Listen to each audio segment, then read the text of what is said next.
નમસ્કાર દર્શક મિત્રો, તમે જોઈ રહ્યા છો સાઈ ગ્રુપ મીડિયા સંચાલિત નવસારી લાઈવ અને ઝટપટ ન્યૂઝ. દિવસભરની ઘટનાઓથી અવગત કરાવતા બુલેટિન ઝટપટમાં જુઓ આજના સમાચાર.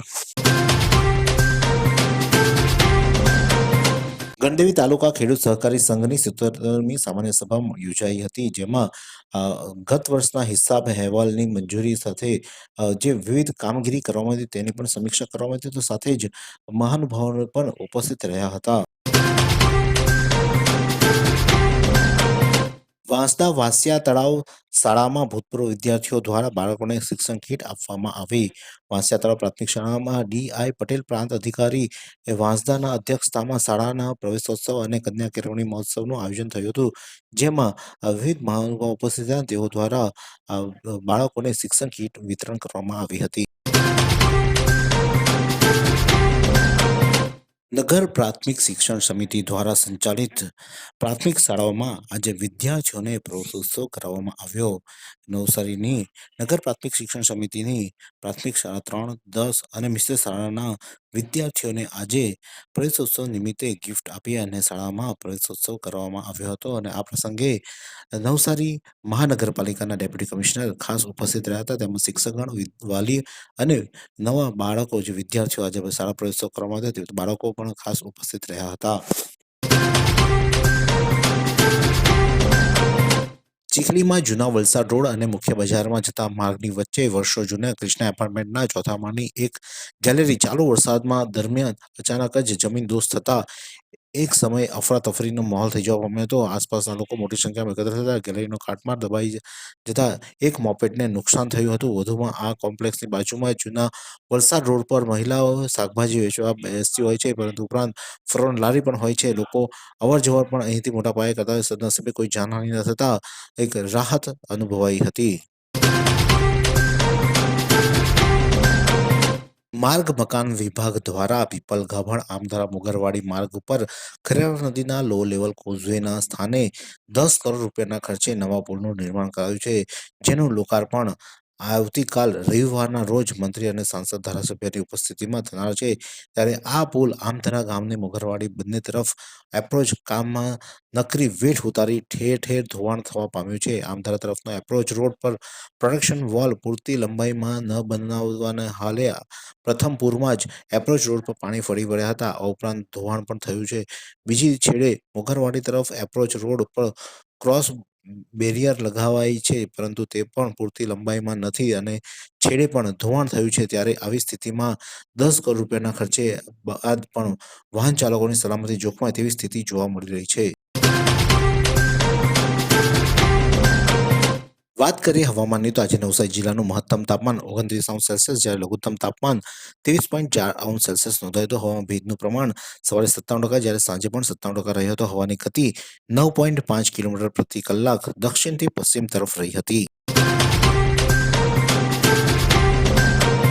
નવસારીના ખેરગામ તાલુકામાં આ વખતે 10 વર્ષમાં સૌથી વધુ વરસાદ જૂન મહિનામાં વરસ્યો છે અને આ વરસતા વરસાદને લઈને પ્રકૃતિ પણ ખીલી ઉઠી છે. વનસ્પતિ વેલાઓ પણ ગમે ત્યાંથી ઉગી નીકળે છે. ત્યારે એક જે વીજ તંત્રનો બિન ઉપયોગી સ્તંભ જે ખેરગામ વલસાડ માર્ગ પર આવ્યો છે, તેમાં પણ એક પ્રકૃતિએ સુંદર સૌંદર્ય કર્યું હોય તે રીતે ગજરાજનું મસ્તક હોય તે રીતનું દ્રશ્ય નજરે પડી રહ્યું છે.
ચીખલી તાલુકાના દેગામથી ટાંકલ જતા માર્ગ ઉપર આવેલા મીણકચ્છ અને વાંજણા ગામની હદમાંથી પસાર થતા નીરજ ખાડી નજીક મીણકચ્છ ગામના નિશા ફળિયામાં રહેતા વિજયભાઈ મગનભાઈ પટેલ ઉંમર વર્ષ 54 24 જૂના રોજ રાત્રિના 8 વાગ્યાના સમય દરમિયાન પોતાના ખેતરમાં પાણીના વાળા તોડવા માટે ગયા હતા.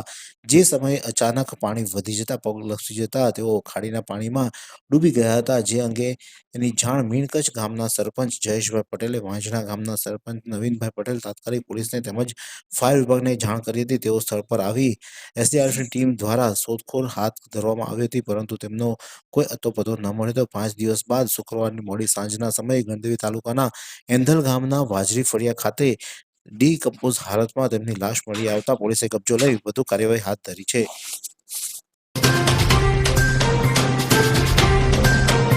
નવસારીની સિસોદરા ગણેશવડ કન્યા પ્રાથમિક શાળા, ઊન આશ્રમ શાળા અને ઊન પ્રાથમિક શાળામાં આજે બાળકોને પ્રવેશોત્સવ કરવામાં આવ્યો હતો. આ પ્રસંગે શાળાના આચાર્ય, શાળાના શિક્ષકગણ અને અનેક મહાનુભાવોની ઉપસ્થિતિમાં બાળકોને ખાસ પ્રવેશોત્સવ કરાવવામાં આવ્યો હતો. સાથે જ બાળકો પાસે પ્રતિજ્ઞા પણ લેવડાવવામાં આવી હતી અને જે બાળકોએ સારો ઉત્કૃષ્ટ દેખાવ કર્યો હતો ગયા વર્ષે તે લોકોને સન્માનિત પણ કરવામાં આવ્યા હતા. રખડતા ઢોરોનો આતંક સામે આવ્યો. નવસારીમાં ફરી આખલા બાખડતા હોવાનો વિડીયો સામે આવ્યો. ગાંધી ફાટક ઓવરબ્રિજથી 4 રસ્તા જતા માર્ગ પર આખલા બાખડ્યા. મુખ્ય માર્ગ પર આખલાઓની લડાઈ અડધા કલાક સુધી ચાલી. રાહદારીઓએ ડરના માર્યા રસ્તા પર વાહનો ઊભા રાખવા પડ્યા. ધોધમાર વરસાદમાં આખલાઓ બાખડતા રહ્યા. લોકોએ છોડાવવા ઘણા પ્રયાસો કર્યા, પણ આખલાઓ છૂટા ન પડ્યા. અડધા કલાક બાદ આખલાઓ છૂટા પડતા રસ્તો રાબેતા મુજબ ચાલુ થયો. નવસારીમાં આજે ધીમી ધારે ફરી વરસાદ વરસ્યો. થોડા વિરામ બાદ ફરી વરસાદી માહોલ જામ્યો. કાળા ડિબાંગ વાદળોને કારણે આહલાદક વાતાવરણ સર્જાયું. થોડી વારે વરસતા વરસાદને પગલે વાતાવરણમાં ઠંડક પ્રસરી. પવન સાથે વરસાદ વરસતા લોકોએ હાલાકી પણ વેઠવાનો વારો આવ્યો હતો. નવસારીના દુધિયા તળાવ ખાતે રાત્રિના સમયે કોઈ યુવકે તળાવમાં છલાંગ લગાવી હોવાની વાતથી તંત્ર દોડતું થયું. દુધિયા તળાવમાં માછલી પકડવા આવેલ યુવાન તળાવમાં આવેલ ગરનાળામાં જતા કોઈએ જોયો હતો. ત્યારબાદ તે બહાર ન આવ્યો, જેથી નવસારી ફાયર અને પોલીસને જાણ કરતા તંત્ર દોડતું થયું હતું. ફાયરના જવાનોએ શોધખોળ કરતા કોઈ મળી આવ્યું ન હતું. અફવાને પગલે દુધિયા તળાવ ખાતે લોકટોળું એકત્ર થયું હતું. એક માછલી પકડવા આવેલ યુવાનને લઈને તંત્ર અને લોકોએ અડધી રાત સુધી હેરાન થવાનો વારો આવ્યો હતો. ગણદેવી તાલુકાની એક ઘટના સામે આવી છે, જેમાં 3 વર્ષનું બાળક રમતા ફોર્ચ્યુનર કાર નીચે આવી ગયું હતું. પરિવારના સભ્યો વાહન ચાલકની સતર્કતાને કારણે બાળકનો ચમત્કારિક બચાવ થયો હતો. સમગ્ર ઘટનામાં બાળક ઘરે બહાર રમતું હતું તે દરમિયાન એક ફોર્ચ્યુનર કાર ત્યાં આવતી હતી અને જે કાર નીચે બાળક આવી ગયું હતું, પરંતુ સદનસીબે કારની બ્રેક લગાવી દેવામાં આવી હતી અને ત્યારબાદ કારને હલાવવા દેવામાં આવી ન હતી અને બાળકને સફળતાપૂર્વક બહાર કાઢી અને તેનો જીવ બચાવી લેવામાં આવ્યો હતો.